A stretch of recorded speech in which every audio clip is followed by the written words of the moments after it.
Kerajaan Samudra Pasai merupakan salah satu kerajaan Islam pertama di Nusantara. Kerajaan ini didirikan dari dua kerajaan, yaitu Kerajaan Samudra dan Kerajaan Pasai.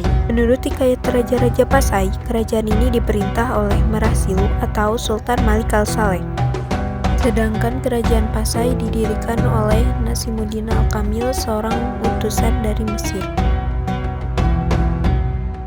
Kerajaan Samudra Pasai terletak di Provinsi Aceh di pesisir utara Pulau Sumatera, berbatasan dengan Selat Malaka di sebelah barat dan Laut Andaman di sebelah utara. Berikut adalah raja-raja yang pernah berkuasa di Kerajaan Samudra Pasai. Dalam sejarah Kerajaan Samudra Pasai, terdapat beberapa raja yang memiliki peran penting dalam pembentukan dan perkembangan kerajaan tersebut. Berikut adalah beberapa di antaranya. Yang pertama ada Merah Silu atau sering disebut dengan Sultan Malik Al-Saleh. Pada masa pemerintahannya, Kerajaan Samudra Pasai berhasil menguasai Selat Malaka yang ada saat itu menjadi pusat perdagangan internasional, dengan lada sebagai salah satu komoditas ekspor utamanya. Selain lada, ada juga sutra dan kapur barus. Yang kedua ada Sultan Malik Al-Zahir. Setelah raja pertama wafat pada tahun 1297, pemerintahan diteruskan oleh putranya Sultan Muhammad Malik Al-Zahir I. Pada masa pemerintahannya ini, untuk pertama kalinya memperkenalkan koin emas atau dirham sebagai mata uang kerajaan. Mata uang ini diresmikan pada tahun 1297. Yang terakhir ada Sultan Mahmud Malik Al-Zahir.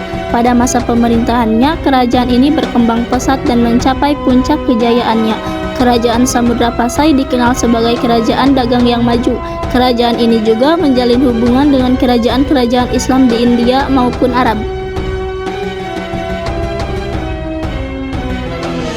Kehidupan sosial Samudra Pasai.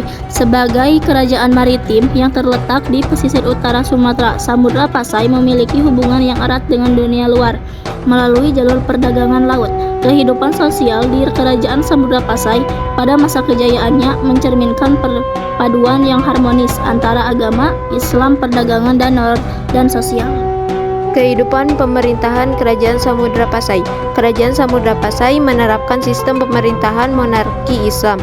Sultan atau raja memegang kekuasaan tertinggi dan dianggap sebagai pemimpin spiritual dan temporal. Kehidupan ekonomi Kerajaan Samudra Pasai. Kerajaan ini terkenal sebagai pusat perdagangan dan ekonomi di kawasan tersebut. Pasai dikenal sebagai pelabuhan utama di jalur perdagangan rempah-rempah antara Timur Tengah dan Asia. Yang pertama, artefak dan prasasti yang ditemukan di wilayah Aceh. Yang kedua, ditemukannya makam-makam raja. Ada makam Sultanah Narasia yang terletak di desa Manasah, Kuta Karawung, Kecamatan Samudra. Ada juga makam pendiri Kerajaan Samudra Pasai, yakni Merah Silu. Makam ini memiliki angka 1297 Masehi, yang diklaim sebagai makam tertua yang pernah ditemukan. Lalu ditemukan juga makam Malik Al-Zahir dan makam putranya yang bernama Sultan Mahmud Malik Al-Zahir. Lonceng Cakradonia. Peninggalan ini diperkirakan dibuat pada 1409 Masehi. Diduga lonceng ini merupakan hadiah dari Kekaisaran Cina kepada Sultan Samudra Pasai. Temukannya dirham. Dirham adalah alat pembayaran yang terbuat dari emas.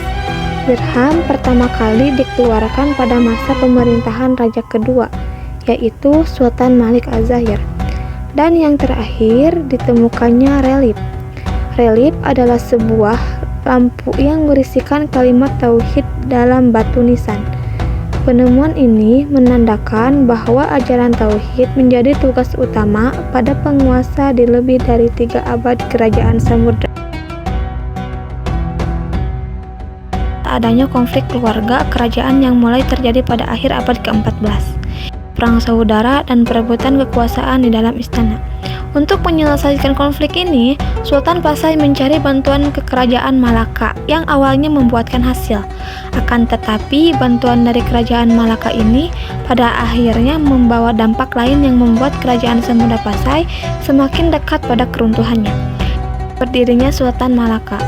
Kerajaan Malaka berdiri pada awal abad ke-15 yang membuat munculnya pusat politik dan perdagangan baru di Malaka yang lokasinya lebih strategis dibandingkan Samudra Pasai.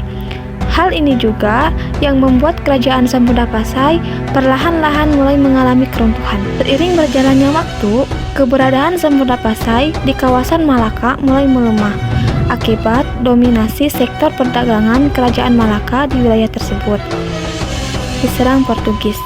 Salah satu faktor keruntuhan Samudra Pasai adalah penyerangan Portugis pada abad ke-16.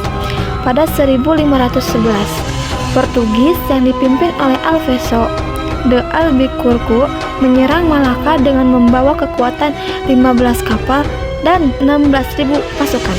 Setelah berhasil menaklukkan Malaka, Portugis mulai menguasai wilayah-wilayah strategis yang menjadi pusat perdagangan di kawasan Selat Malaka, termasuk Samudra Pasai. Lama-kelamaan, Portugis pun mulai menguasai sebagian besar wilayah Samudra Pasai yang menandai runtuhnya kerajaan. Wilayah kerajaan Samudra Pasai yang sudah runtuh karena diserang Portugis jatuh ke tangan Kesultanan Aceh.